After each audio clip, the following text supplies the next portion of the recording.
नमस्कार जय जगन्नाथ दर्शक बंधु आज नुआ भिडियो आपण मानक स्वागत करुछि। भिडियोटी आरंभ करने पूर्व चैनल जो मैंने नुआ आसुचंती चैनल को सब्सक्राइब कर दियंतु, वीडियो को गोटे लाइक कर दियंतु एवं कमेंट बॉक्स रे जय मां लक्ष्मी लिखा भूलिबेनी। तेबे आसंतु आज भिडियोटी आरंभ करबा। एही भिडियो रे आपण माने जानिबा को पाइबे रज पर्वर नियम विषय। तेबे आसंतु भिडियोटी आरंभ करबा। जीवन सहित पर्वपर्वाणी घनिष्ठ संबंध रही, एणु कर्म क्लांति जीवन को हाल्का और उल्लासित करने पाई बोधवे पर्वपर्वाणी सृष्टि। देश जाति और संप्रदाय भेदरे पर्वपर्वाणी गुड़िक भिन्न भिन्न। ओडिशा रे 12 मासरे 13 पर्व पालन करा जाए। रज पर्व तन्मध्यरु अन्यतम। ओडिशार सर्वत्र रज पर्व पालित हुए। यह ओडिशार एक स्वतंत्र पर्व अटे। एबे आसंतु जानिबा रज पर्व पालन विधि विषय। रज पर्व साधारणतः ज्येष्ठ मासरे पालित होइथाय। यह 3 दिन धरी पालित हुए। ज्येष्ठ मासर शेष दिन पहिली रज, आषाढ़ मासर प्रथम दिनटी रज संक्रांति एवं ता पर दिनटी शेष रज बा भूमि दहन नाम परिचित।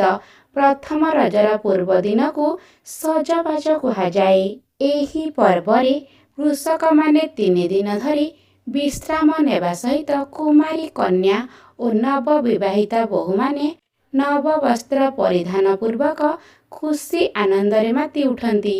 सेमानक वेशभूषा और भाव भंगी पूरा परिवार रे खुशीर लहरी खेली जाए। प्रत्येक पर्वपर्वाणी पालनर एक बलिष्ठ सामाजिक प्रभाव रही। तेणु रज पर्वर मध्य सामाजिक प्रभाव विशेष गुरुत्वपूर्ण। श्रम प्रिय ओडिया कृषक एही समय भूमि कर्षण कार्य निवृत्त रही हस खुशी विभिन्न क्रीड़ा कौतुक माती रहंती। घरे घरे नाना प्रकार स्वादिष्ट पिठापणा और भोजी भातर मौज लगी रहे। दोली एही पर्वर मुख्य खेल होइथिबारु गाँ तोटा नाना दोली रे भरपूर होइथाई। समस्त भेदभाव भूली झियो और बहु माने दोली खेल रे माती थांती। गाँ गाँ भितरे खेलर प्रतियोगिता, नृत्य गीतर आयोजन सामाजिक सहावस्थान आणे।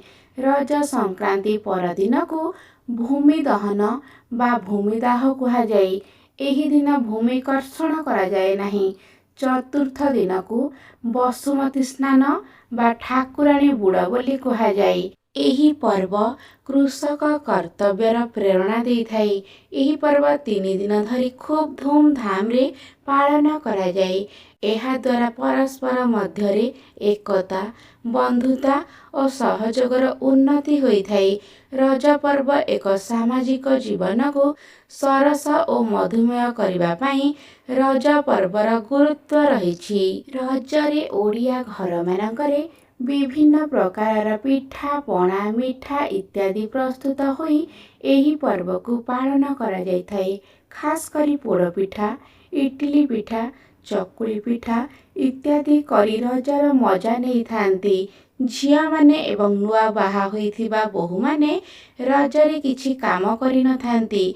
रजर एही 3 दिन सेमाने सजबाज होई रजर आनंद नहीं थांती। रजरे वसुधा माता ऋतुमती होई थांती। सेथिपई एही दिन रे वसुधा मां को कष्ट न हेबा पई झिया माने कदली खोलपा एवं गुआ खोलपा पादरे पिंधि चाली थांती। रज 3 दिन रे हल करिवे नाही। ढिंकी रे किछि कुटा जाए नाही एवं शिल रे किछि बटा जाई न थाई। कारण पृथ्वी माता को कष्ट न हेबा पई एसबु करा जाई थाई। एसबु भितरे पुओ माने घरर अन्य सदस्य माने मध्य तास कबाड़ी इत्यादि खेली रजपानर मध्य मजा नहीं थांती। प्रायतः गाँ मानकरे गछरे दोली बांधी झिया माने रजर मजा नहीं थांती। सजबाज होई दोली खेली थांती। रजरे प्रायतः घरे ठाकुरंकर पूजा बंद करि थांती। श्री मंदिर रे लक्ष्मी ठाकुराणींकर ପୂଜା ରଜରେ କରାଯାଇଥାଏ। ତେଣୁ ଘରେ ମଧ୍ୟ ବନ୍ଦ କରିବା ଉଚିତ ନୁହେଁ। ଯଦି ଶ୍ରୀମନ୍ଦିରରେ ମା ଲକ୍ଷ୍ମୀଙ୍କର ପୂଜା କରାଯାଇଥାଏ ତାହେଲେ ଘରେ ମଧ୍ୟ ପୂଜା ବନ୍ଦ ହେବା ଉଚିତ ନୁହେଁ। ଏହା ଶାସ୍ତ୍ର ବିରୋଧ ଅଟେ। 18 ଖଣ୍ଡ ପୁରାଣରେ କେଉଁଠାରେ ବର୍ଣ୍ଣିତ ହୋଇନାହିଁ କି ରଜରେ ଘରେ ଦେବୀଙ୍କର ପୂଜା ବନ୍ଦ ହେବ ବୋଲି। ଲକ୍ଷ୍ମୀ ହେଉଛନ୍ତି ଘରର ଦେବୀ। ପୂଜା ବନ୍ଦ କରି ଭୋଗ ନ ଲଗେଇ ରଖିବା ଉଚିତ ନୁହେଁ। ପୁରୁଷମାନେ ନାରୀମାନେ ରଜରେ ପୂଜା କରିପାରିବେ, କିନ୍ତୁ କୁଆଁରୀ ଝିଅ, ନୂଆ ବୋହୂ, ମାସିକ ଧର୍ମ ହୋଇଥିବା ନାରୀମାନେ ପୂଜା କରିପାରିବେ ନାହିଁ। ଝିଅମାନେ ଏହି ଦିନରେ ଦୋଳି ଖେଳିଥାନ୍ତି, ବିଭିନ୍ନ ପ୍ରକାରର ପିଠା ମିଠା ତିଆରି କରି ଖାଇବାକୁ ପସନ୍ଦ କରିଥାନ୍ତି, କୌଣସି କାମ କରିନଥାନ୍ତି। ଏହି ଦିନରେ ଢିଙ୍କି ଶିଳର ବ୍ୟବହାର କରାଯାଇନଥାଏ, କାରଣ ପୃଥିବୀ ମାଙ୍କୁ କଷ୍ଟ ହେବ ବୋଲି ଏସବୁ କାମ କରାଯାଇନଥାଏ। ରଜ ସଂକ୍ରାନ୍ତିରେ ବସୁମତୀ ସ୍ନାନ ଦିନ ଘରେ ବିଶେଷ ଭାବରେ ପୂଜା କରିପାରିବେ। ଶିଳ, ଦ୍ୱାରବନ୍ଧ, ଢିଙ୍କି, କବାଟ ଇତ୍ୟାଦି ପୂଜା କରିପାରିବେ।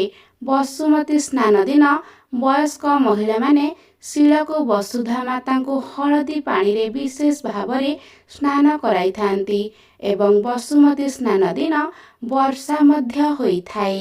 ଝିଅମାନେ ସଜବାଜ ହୋଇ ରଜ ପାରିଥାନ୍ତି, ରଜ ପାନ ବାଣ୍ଟିଥାନ୍ତି, ମଜା ମସ୍ତି କରିଥାନ୍ତି। ଆଜିର ଭିଡ଼ିଓଟି ଯଦି ଆପଣମାନଙ୍କୁ ଭଲ ଲାଗିଥାଏ ଲାଇକ୍, ସେୟାର, କମେଣ୍ଟ, ସବସ୍କ୍ରାଇବ୍ କରିବାକୁ ଭୁଲିବେନି। ନମସ୍କାର। ଜୟ ଜଗନ୍ନାଥ।